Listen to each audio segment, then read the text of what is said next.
Now, Riv and Drew, I know you guys are very ecstatic. Dels, I'm not sure how happy you are about this, but Our Eagles, baby. We're going the to the chip, Philadelphia Riv. Eagles have won. Now, Riv, is this the perfect case scenario? Like, I know you wanted the Bills to win, right? But, this is your chance to get a rematch on the team that beat your team in the Super Bowl. So, do you feel a little bit good about this matchup because this is the Eagles' chance to get revenge? And also speak to how they beat the Commanders. No, I don't feel good because I wanted to see both my teams in the Super Bowl. That would have been dope Real? for me. I wanted to see Eagles Bills. I've been yelling for it for like the past 10, 15 weeks of the NFL season. So it's unfortunate, but I get to get a rematch. I get to get some get back, get some revenge, and I feel like we are so much better than what we showed in 2022, just from a roster standpoint. So I'm excited about the matchup. Now, talking about that ass whooping we just gave. For me personally, I never felt like this is the least worry I felt walking into a playoff game, just because of the fact that it's not even no shade or disrespect to the Commanders. We've seen them twice.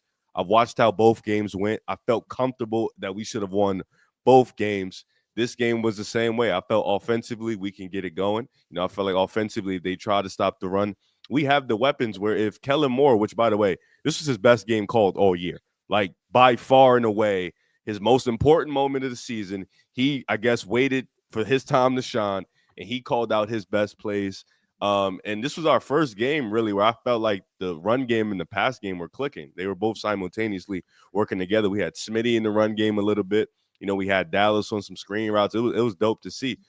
So and I never felt that this Commanders team they were just devoid of talent. They didn't have the talent output to really come to play against us defensively. I felt like we would get stops, whether it be turnovers or just getting 3 and outs, which in this game were a lot of turnovers that, like Nick Sirianni told the reporter, we practice punching the ball out of the ball players' hands. That's what we practice. So we got a lot of those this game. And then offensively, we put on a show. Jalen Hurts played his best game of the season, saved it up for this moment, exactly what we needed. And this is exactly what I want to say, me and Dell specifically, what we've been asking for. Make the right pass. Don't hold on to the ball too long. Make quick decisions. Read the field. Read the field well. This is what we asked for, and if you can do that, this is the type of performance you can get with AJ Brown, Devontae Smith, and Dallas Goedert. And then the offensive line, is banged up as it was, still put on a clinic. Shout out to Jonathan Allen. Shout out to Frankie Louisville. They made some plays, but this was belt to ass. This was big bro to little bro. This is something that we had to do, and now we're the champions again. Dels, I just got one question, bro. What do you have to say? What do you have to say, Mr. Dels? I think it's rhetorical. I don't know. Is it rhetorical? I don't know. Felt rhetorical. No, it was rhetorical. It was. Okay, but my connection also at the same time, if you would have answered, it would have been hilarious. But it's just perfect to me that what I've said is when you call in his number, he's going to be there ready for you. That's what I've been constantly saying, because they realize we have Saquon Barkley, who's in the midst of the best running back season we've ever seen. You have LT going for 28 touchdowns, 1,800 yards. But now you have Saquon Barkley rushing for over 2,000. And now we're talking about the leader in most 60-plus yard touchdowns in a season. He has been otherworldly. Saquon's been amazing. But when you need Jalen Hurts to play at the highest of levels, he can have a performance like today. Now, the Commanders' defense isn't great. We've known that. But again, we saw them play pretty great against the Detroit Lions. Great. Make timely plays. The thing is, Jalen Hurts takes care of the football. That is a constant reoccurrence. And every time I talk about Jalen Hurts, he plays smart football. Now, today he was great as a passer. I mean, what more can you ask for? Over 100 passing rating, goes for 246, a nice passing touchdown. I won't count the 2 tush pushes. He had his own rushing touchdown of his own, so 2 touchdowns, 4 total, like 4 total, but 2 real touchdown haters.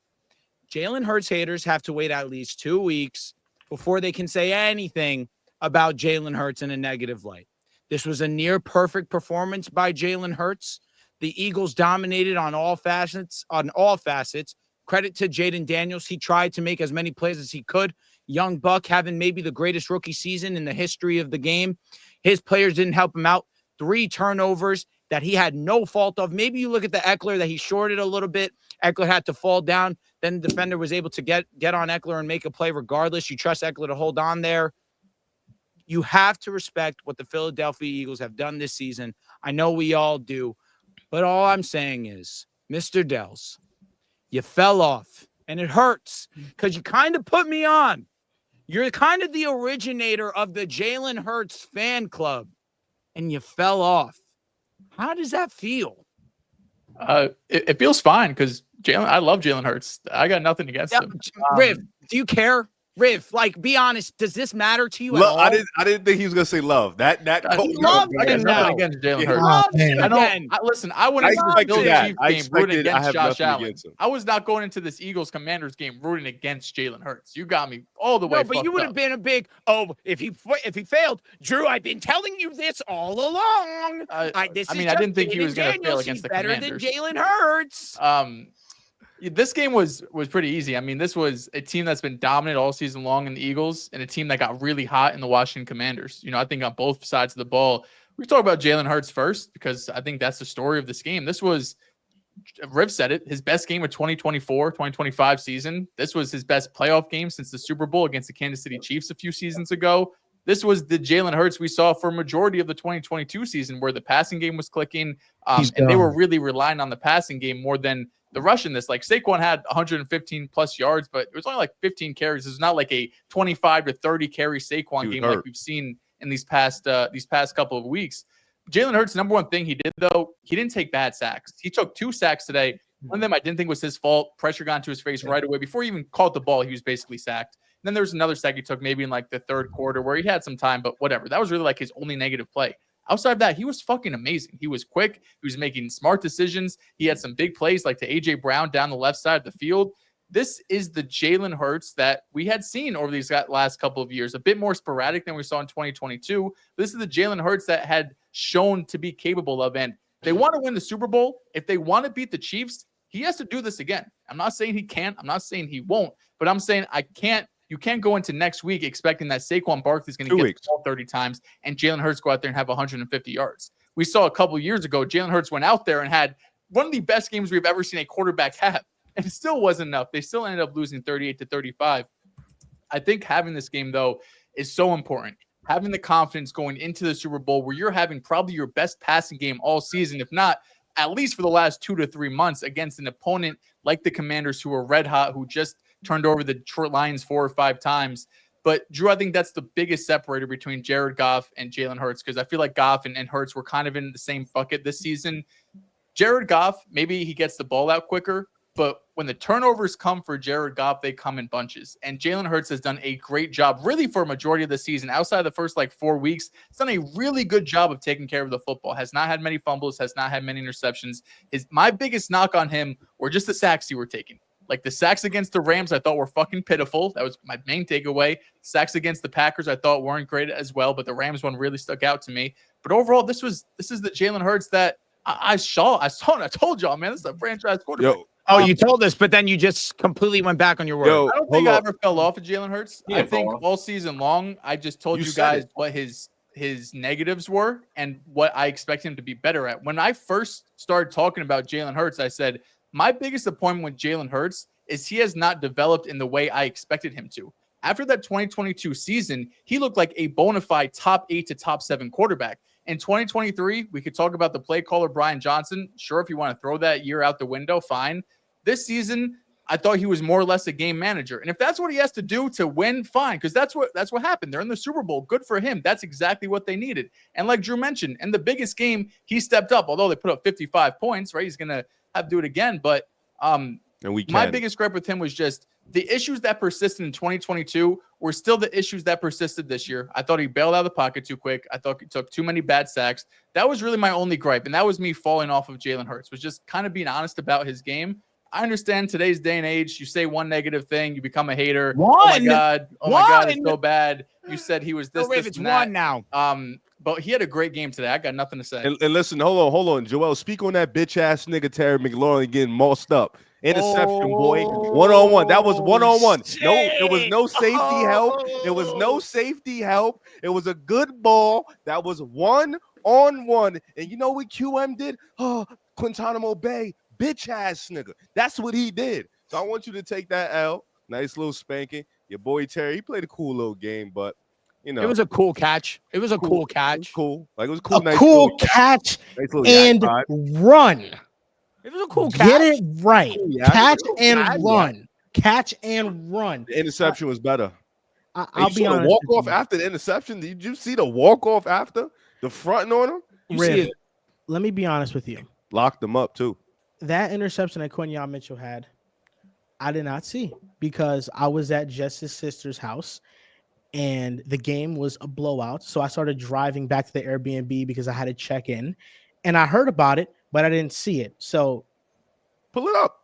Pull it up. I don't even care about it. I'll happily watch it. I don't again. even care about it. I'll I happily will. watch I it will. again. I will pull it up in just a minute, just for you to get you that satisfaction. But you've come a long way, Mister. From Terry locked him up McLaurin is again. barely a dude, barely a wide receiver one, to he had an All-Pro year. So thank you. It took you this long to finally say something negative about Terry McLaurin. It took you two bets that you lost this year. It took you screaming matches between you and I, where you lied on my name when I said I'll take DJ Moore over Terry McLaurin. I never said that. So it took you a lot of time Yo, to Joel. get to this point. Hand up to God. You was right about Terry. His breakout year of 1,100 yards was adorable. I want to point that out. That shit is adorable. And this is guys like that who get 1,100 Q. I will also say this. QM has now locked him up twice. And you got to hold that to the grave, brother. You didn't watch the second half. Watch you just said the it. You film. didn't watch the game. You just said I you ain't didn't watch talking the about game. this. I'll talk about the Yo. first game. He was bracketed. This is what Oh matters. man, He was look at that interception. He wasn't even bracketed. It was one-on-one. I Grown believe man you. versus grown man. I Not believe you. no weak ass 1,100 yard. That's what happens when you get them 1,100 yard guys. That's what happens when they go one on Terry one. had 13 I touchdowns believe this year. Don't be that. Yeah, he did. He did. Yo, you're John, absolutely correct. mind your business. What do you mean? He's part of the conversation, Riv. Like John, this was a one-on-one. I'm Mind just your a fly on business. the wall, man.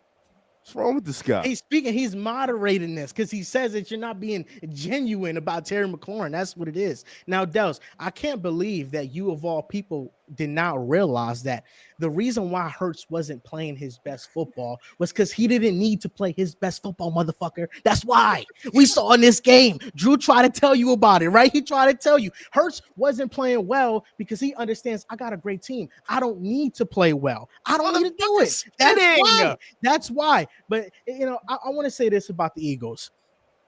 It's a great football team all around. They got stars. It's loaded. It's really loaded with talent. This game, I look at the score 55-23. I don't know about you guys. It didn't feel like that type of game for most of the game.